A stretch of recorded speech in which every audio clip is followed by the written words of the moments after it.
성경 말씀 레위기 11장 44절에서 45절 말씀 상고합니다. 레위기 11장 44절에서 45절 162쪽 구약성경 162쪽 레위기 11장 44절에서 45절 나는 여호와 너희 하나님이라. 내가 거룩하니 너희도 몸을 구별하여 거룩하게 하고 땅에 기는 바 기어 다니는 것으로 인하여 스스로 더럽히지 말라.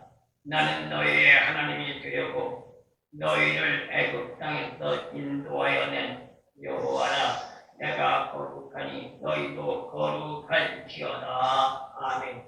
오늘 성경 말씀 레위기 11장 44절에서 45절 하나님은 예수를 믿는 신앙인들의 삶이 어떻게 살아야 할 것을 촉구하십니다. 그것이 바로 오늘 본 말씀의 신앙적인 본질의 핵심이라고 말할 수 있는데 오늘 성경 말씀 상고에 보면 내가 거룩하니 너희도 거룩하라 라고 반복해서 우리에게 촉구해주고 있습니다. 무엇을 촉구해요? 거룩한 삶으로 하나님의 자녀의 삶에 우리를 살아가라는 겁니다. 이게 바로 우리의 삶의 생활이고 우리의 삶의 역사인 줄로 믿습니다. 그런데 사실상 어때요? 사람들은 오늘 본 말씀 레위기 11장 44절에서 45절 말씀 하나님이 우리에게 말하시기를 내가 거룩하니 너희도 거룩하라 라는 말씀을 우리는 수없이 골백번 상고합니다. 그러면서 입으로는 말들 하기를 뭐라고 말을 해요? 예수를 믿으니 거룩하게 살아야 하고 정결하고 깨끗하고 성결하게 살아야 한다고 말들 합니다. 그것도 누가 말을 많이 하는지 아세요? 목사들이 제일 많이 말을 합니다. 언제 설교 시간을 통해서. 그런데 문제가 있습니다. 그게 뭘까요? 본인 자신들의 입으로 거룩하게 삶을 살려고 하면서 본인 스스로는 거룩한 삶을 살지 못하고 있단 말이에요. 그게 뭐예요? 세상과 짝하고 오늘날 현 시대로 만난 유물론에 매료되어서 유물론에 현혹되고 이데올로기에 매료되고 인간적인 구속에 매료되어 거룩한 삶을 살지 못한다는 거죠. 그렇다면 하나님의 오늘 본 말씀을 통해서 우리에게 촉구하는 것은 입으로만 거룩하라는 게 아니에요. 말씀을 보고 생각하고 입으로만 거룩하라는 것이 아니라 말씀을 보고 그 말씀에서 거룩하라는 말씀을 우리가 받아들였다면 삶의 생활로 실천해야 하고 실천한 삶이 이룰 때 비로소 하나님 앞에 영광을 돌리는 하나님의 자녀가 되는 축복이 되어지는 줄로 믿습니다. 그래서 기독교 삶이란 어떤 삶이에요? 옛 구습을 벗어버리고 새 사람이 되는 것이 기독교 삶인 줄로 믿습니다. 사도 바울이 에베소서를 통해서 우리에게 말하죠. 옛 구습을 벗어버리고 너희는 새로운 피조물이 되라고 말입니다. 이게 엄격히 따지면 오늘 본 말씀 레위기 11장 44절에서 45절에 말하는 하나님의 말씀의 촉구를 이행하는 삶이라고 말할 수 있는 겁니다. 그렇기 때문에 기독인의 근본적인 본질은 거룩한 삶으로 지향하는 것입니다. 이유가 뭘까요? 거룩한 삶의 소유자가 되지 않으면 천하보다 귀한 생명을 구원받을 수 없기 때문입니다. 그렇다면 구원은 어떻게 받아요? 예수를 믿으니까 구원받는 게 아니고 교회를 다니니까 구원받는 게 아니고 예배를 드리니까 구원받는 게 아니고 직분자가 되었다고 구원받는 게 아니라 말씀이 생활화되고 생활이 말씀하되어 변화된 삶으로 사도 바울의 말처럼 내가 옛 구습 벗어버리고 새로운 피조물이 되라는 말씀과 같이 새로운 사람이 되어지는 삶이 될 때에 비로소 오늘 본 말씀 예수님과 하나님의 말씀하신 것처럼 거룩한 삶이 되어지는 줄로 믿습니다. 그래서 성경을 상고해보면 오늘 본 말씀에서도 하나님은 내가 거룩하니 너희도 거룩하라고 말씀하셨고, 베드로전서 1장 14절에서 16절 말씀 보면 사도 베드로도 똑같이 이 말씀을 인용하여 거룩한 삶이 되라고 촉구한 것을 보게 됩니다. 그런데 금방 말씀드렸던 것처럼 에베소서 4장 22절에서 24절 말씀 나오면 사도 바울은 한층 더 강도를 높여서 말한 게 뭐예요? 옛 구습을 벗어버리라는 거예요. 그리고 새로운 피조물이 되라는 거예요. 그게 뭘 말하는 거예요? 거룩한 자가 되는 방법론과 비결을 가르쳐주는 말씀인 줄로 믿습니다.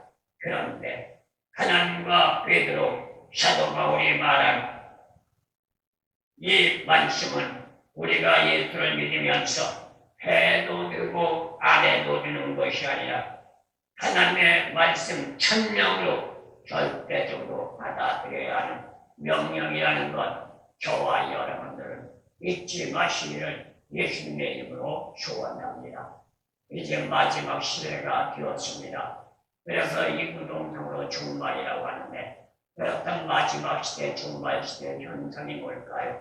바로 오늘날과 같은 현상입니다. 믿는다고 말하지만 말씀은 동떨어진 삶, 자기 자신의 육신적인 안일과 안욕, 육신적인 포만감에 사로잡혀서 세상 따라가는 삶이 되어지면 마지막 종말 시대라고 성경은 우리에게 말해주고 있는 것입니다. 그렇다면 믿는다고 할진대 어떻게 해야 할까요? 사망의 권세의 파트에서 벗어나야 합니다. 사망의 권세의 파트에서 벗어나지 못하면 죽을 수밖에 없는 것이죠. 그런데 감사한 일이 하나 있어요. 우리는 연약하고 나약하여 너 나를 막론하고 아무리 발버둥 친다 할지라도 사망의 권세를 벗어날 길이 없습니다.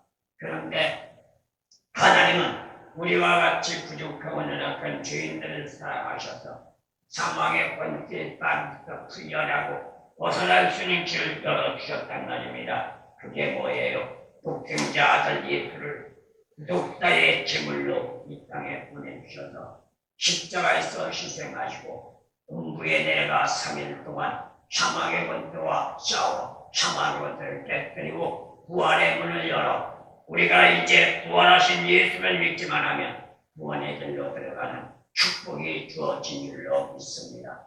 그래서 우리가 신앙의 삶을 살면서 우리가 신앙의 삶으로 입을 열어 말을 할 때도 정말로 질서정연하고 책에 있는 말을 해야 되는 줄로 믿습니다.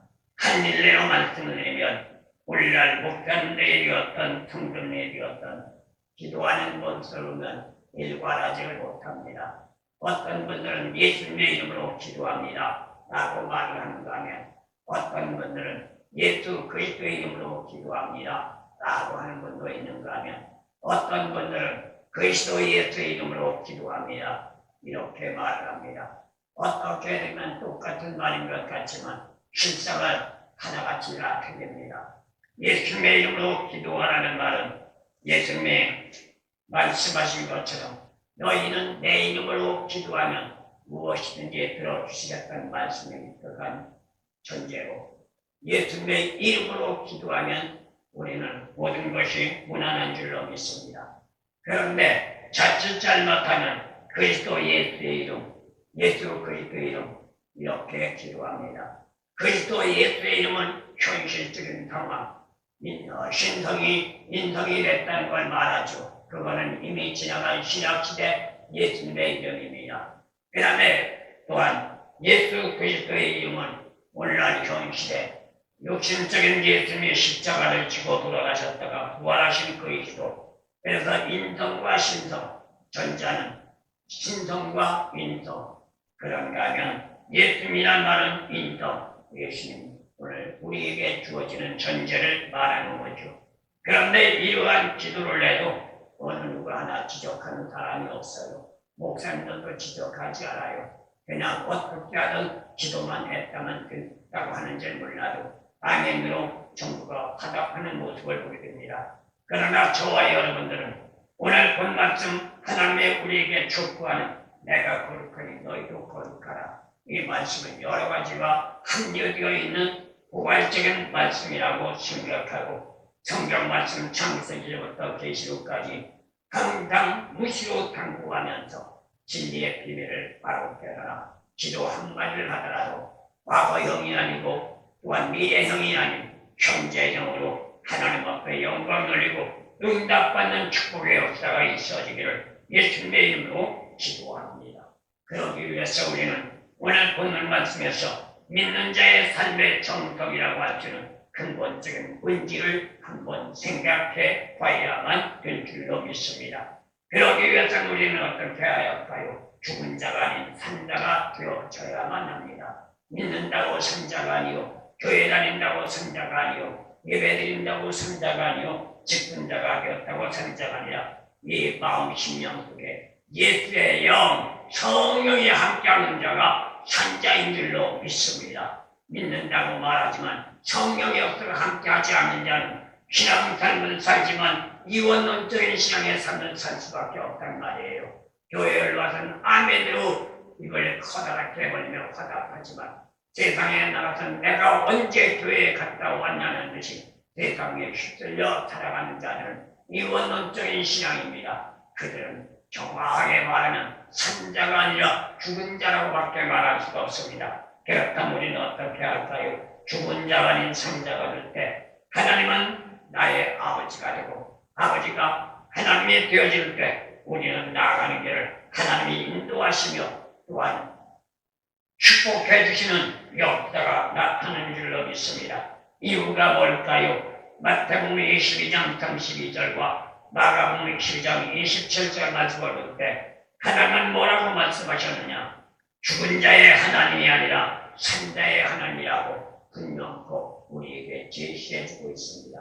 내가 죽어있으면 아무리 예수를 열심히 믿는다 할지라도 하나님과의 관계 성을 잃을 수가 없고 내가 살아있으면 하나님의 함께함으로 내가 부족하고 약할 때 도와주시고 넘어질 때 일으켜주시고 좌절하고 절망할 때 희망과 비전과 꿈을 불어넣으시면서 나가는 길 열어 축복의 역사가 나타나는 줄로 믿습니다. 그렇다면 우리는 한번 생각해 볼 게 있는데 산자가 아니면 죽은 자 이 둘 중 가운데서 어느 쪽을 가야 하는가를 생각해야 한다는 겁니다. 예수 안의 삶으로 살아가는 자는 죽은 자가 아니라는 것 이미 말씀드렸습니다. 죽은 자는 거룩해질 수 없습니다. 산자만이 거룩해질 수 있습니다. 내가 거룩하니 너희도 거룩하라. 이 말씀을 성립시키기 위하여 우리는 죽은 자가 아닌 산자로서 하나님 앞에 영광을 돌리는 신앙인들이 되어지기를 예수님의 이름으로 소원합니다. 만약에 그렇지 않는다면 믿는다는 말은 할 수 있을지 모릅니다. 하지만 산자가 아닌 죽은 자일 수밖에 없다는 것 우리 모두가 잊지 마시고 우리는 그러기 위해서는 어떻게 할까요? 기초 작업부터 다시 시작해서 이제라부터 이사야서 1장 18절에서 이사야 선지자가 말한 것처럼 하나님과 나의 관계 서로가 변론할 수 있는 신앙이며 하나님 앞에 잘했다 착한 종이라 인정받고 축복받는 역사가 있어지기를 예수님의 이름으로 다시 한번 소원합니다. 그러기 위하여 우리는 어떻게 할까요? 하나님과 내가 변론할 때 어떤 역사가 나타나요? 목과 같은 검은 죄라 할지라도 주홍과 같이 붉은 죄라 할지라도 흰 눈과 같이 씌워지는 축복의 역사가 나타날 수 있다는 거죠. 이때 비로소 우리는 죄의 사실을 벗어버릴 수가 있고 죄인이 아닌 산적 하나님의 자녀 믿는 자로 하나님 앞에 영광을 돌리는 축복의 역사가 나타나 옛 구습을 벗어버린 새로운 피조물 하나님의 백성이 되어진 줄로 믿습니다. 그렇다면 성령의 사람이 누구일까요? 성자입니다. 성자가 되기 위해서는 성령의 사람이 되어야 한다는 겁니다. 어느 시대를 막론하고 육신주의로는 거룩해질 수가 없습니다. 아무리 학문을 많이 배웠어도 아무리 물질을 많이 모아 부유한 재산이 풍부하다 할지라도 그것 가지고는 우리는 거룩한 자가 될 수가 없습니다. 오늘날 이번 시대적인 상황을 바라볼 때 놀라운 사실이 하나 있습니다. 많은 지식을 부여받고 박사학위를 받고 명예 권세를 부여받은 사람들을 보면 대다수가 평상시엔 거룩한 것 같습니다. 그런데 문제가 대두됐거나 자기의 기분이 맞지 않는 여지없이 거룩함은 무참하게 떼어져 버리고 이맛살을 찌푸리게 하는 일상가를 자아내는 모습들을 보게 되는 것이죠. 이유가 뭘까요? 내적인 심령 상태가 변화되지 못했기 때문입니다. 포장은 아무리 해도 세월이 가고 시간이 흐르고 비바람이 몰아치면 꺼지게 되어 있습니다. 그래서 사도 바울과 예수님은 우리에게 교훈합니다. 회칠한 무덤이라고. 회칠한 무덤은 순간은 깨끗하고 정결하고 성결해 보일지 모르지만 비바람이 몰아치고 시간과 세월이 가면 흉측한 모습을 드러내는 것처럼 세상적인 삶은 포장했을 땐 거룩한 것 같지만 그 포장했던 것이 벗어지게 되면 흉측한 모습으로 죄인이 될 수밖에 없다는 것을 우리는 생각해 보는 겁니다. 그래서 베드로는 사도행전을 통하여 성령을 선물로 받기 위해서 어떻게 해야 할 것을 가르쳐 주는데 사도행전 2장 38절 말씀을 볼 때 너희가 회개하여 각각 예수 그리스도의 이름으로 세례를 받고 죄함을 받으라. 그리하면 성령을 선물로 받으리라 라고 가르쳐주고 있습니다. 사실 이 말씀을 우리가 생각해 볼 때 성령 받는다는 게 쉬운 일이 아닙니다. 단순한 게 아닙니다.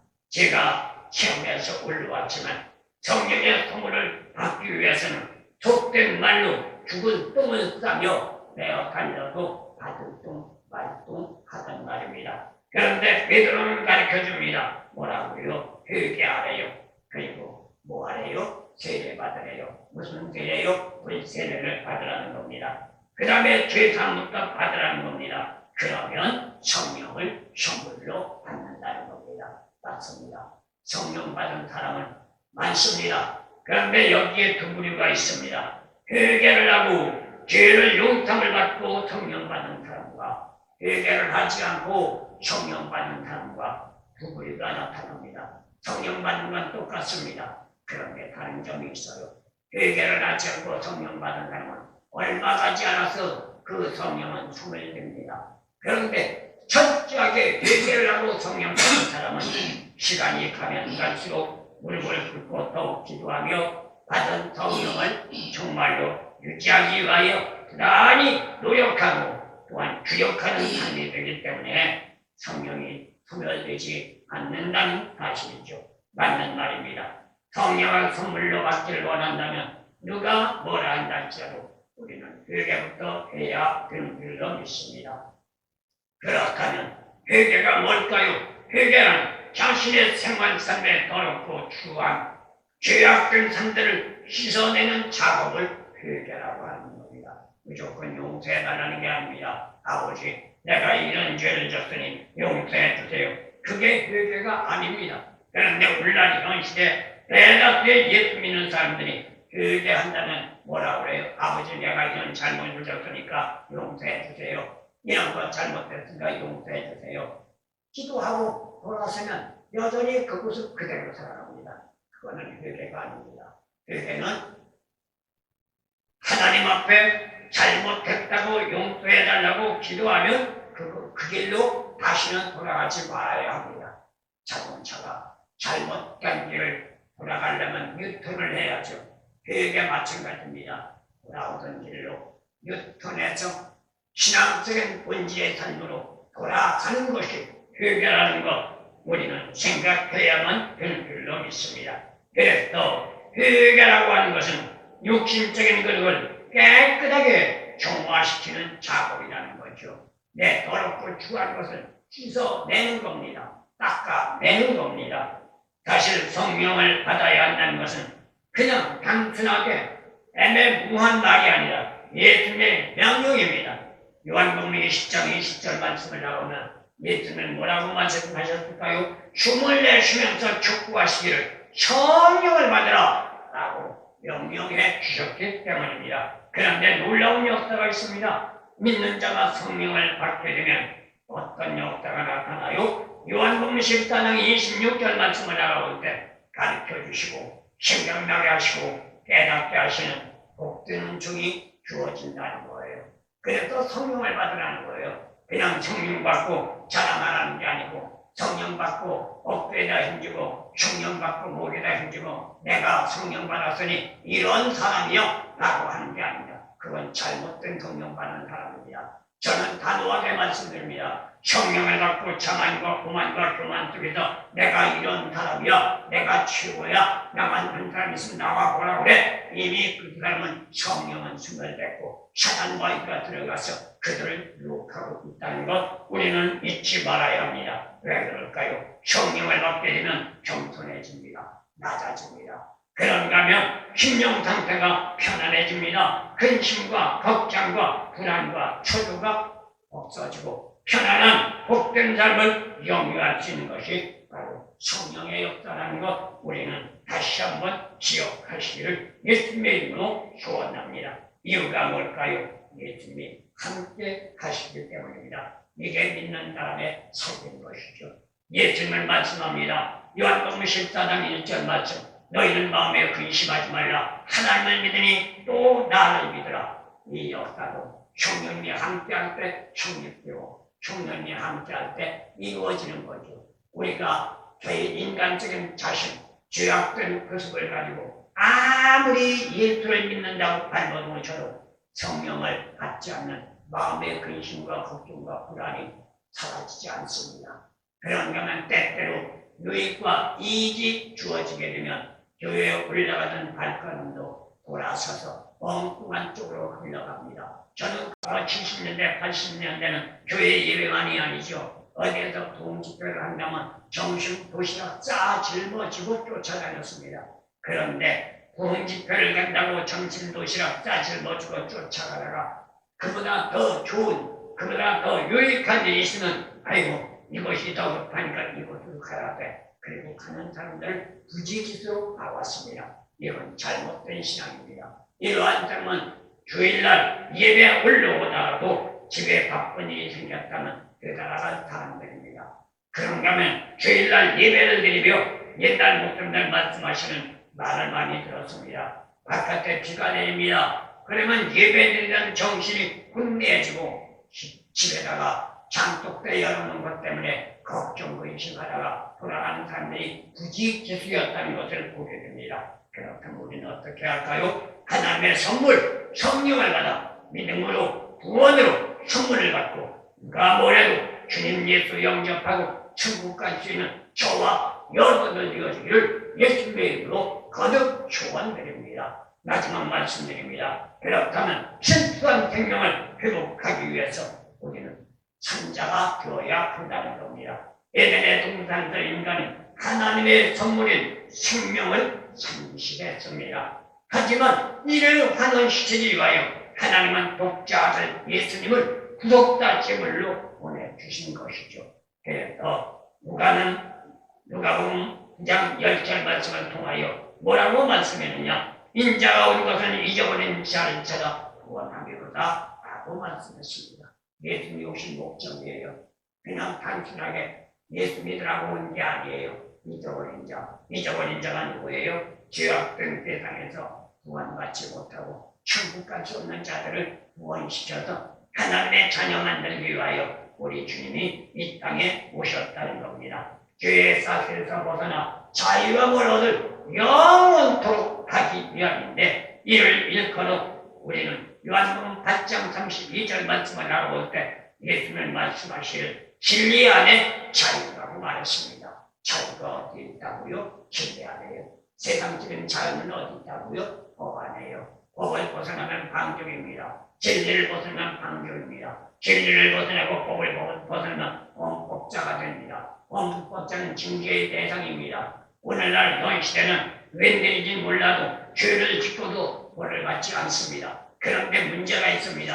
이 땅에서 벌을 안 받는다고 좋아하지 마세요. 예수 믿는 사람은 결코 하나님이 징계하신다는 것 믿지 마시기를 소원합니다. 그거는 무섭습니다. 엄청납니다. 큽니다. 그렇기 때문에 세상적으로는 징계를 안 나간다 할지라도 예수 믿는 사람은 하나님 안에서, 예수 안에서, 성령 안에서 반드시 책임을 져야 한다는 거 잊지 마시고, 누가 뭐라든지 간에 바보 소리 듣든 병신 소리 듣든 병신 소리 듣든 간에 진리 말씀 지켜서 마지막 날 예수님 영접하고 우리 모두가 다 천국 백성 되어주기를 다시 한 번 더 소원을 드립니다. 그렇다면 신앙적인 본질적 근본 원인을 우리는 생각해 봐야겠죠. 디모데에게 사도 바울은 디모데후서 3장 16절과 17절 그리고 에베소 4장 22절부터 24절 말씀을 볼 때 뭐라고 말을 했느냐? 말씀을 이루기 위함이라고 말을 했습니다. 믿는 자라면 말씀이 생활화되기 위하여 나갈 때 죽은 자가 생자가 될 수 있다는 거예요. 그 말은 아까도 말씀드렸지만 옛 구습을 벗어버리고 새로운 피조물 이룰 때 죽은 자가 아닌 생자가 될 수 있다는 것입니다. 그런데 문제가 있습니다. 믿는 자로 신앙이 되기 위해서는 세상을 초월해야 합니다. 그게 말처럼 쉽지 않는 것이죠. 야고보서 4장 4절 말씀을 볼 때 왜 세상을 초월해야 하느냐?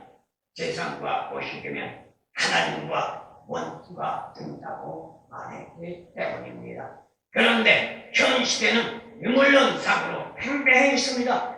이고이즘 사상, 논란을 막론하고 개인주의가 되어 널 생각하기보다는 실존주의에 머리를 들고 일어나다 보니 믿음의 생활도 개인의 사고에 따라 움직이며 신앙생활을 하려고 하는 것이 오늘날 현 시대입니다. 진리의 복음을 말씀드리면 대다수가 그럽니다. 그건 인간적인 사고 견해로 생각하면서 안 맞잖아요. 오늘날 목사님들조차도 그래요. 성경 말씀을 증거하면서 뭐라고 말하느냐? 그건 과학적으로 안 맞아. 하나님 말씀을 증거를 해도 과학적으로 맞아야 돼. 이렇게 말합니다. 근데 저는 그건 반대입니다. 과학을 누가 만들었어요? 사람이 만들었어요? 아니에요. 하나님 안에서 나온 거예요. 하나님 안에서 나온 거 우리가 그걸 발견한 것뿐이지 창조한 게 아니라고요. 그러면 과학도 하나님 안에 소속되어 있는 거예요.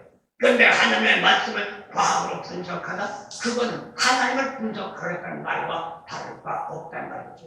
그렇다면 우리는 말씀을 듣더라도 성경 말씀 많이 상고하고 성경 말씀 붙잡고 기도하면서 요한복음 14장 26절 말씀처럼 하나님의 가르쳐주시고 알게 해주시고 깨닫게시는 지혜와 명철을 받으셔가지고 누가 어떤 말씀을 증거하더라도 하나님의 진리 안에 분별할 수 있는 축복이 있기를 소원드립니다. 그러면 하나님은 저와 여러분들을 올바른 길로 인도하시며 구원받는 걸 유지하고 관리하시다. 마지막 날 주님 영접하고 천국 가는 축복이 있어질 줄로 믿습니다. 그런데 보세요. 문명물질이 팽배해지면서 유물론 시대가 되어버리고 말았습니다. 형이학이란 철학적인 사고가 형이학이란 신학을 뛰어넘으려고 하고 있습니다. 그러니까 요즘은요. 형이상학이란 신학적인 진리보다 형이학이란 철학적인 신앙이 우세를 하고 있습니다. 그래서 대다수가 그래. 그건 학문적으로 안 맞는데 그거는 이런 지식적으로 안 맞는데 내가 배운 거와 틀리는데 이렇게 말합니다. 그러다 보니 어떤 문제가 나와요. 요즘에 유행처럼 떠듭니다. 이제는 성령의 시대는 지나갔다. 성령은 지금 현 시대는 역사하지 않는데요. 오직 말씀만 있대요. 왜? 예수님이 오셔가지고 말씀으로 완성시켰기 때문에 성령은 사도신에 나 있는 것이지 오늘날 현 시대는 성령은 역사하지 않는다고 합니다. 그런데 저는 누가 뭐라고 할지 모르지만 과감하게 반대합니다. 지금도 성령은 역사하십니다. 지금도 성령은 우리를 주관하고 계시는 줄로 믿습니다.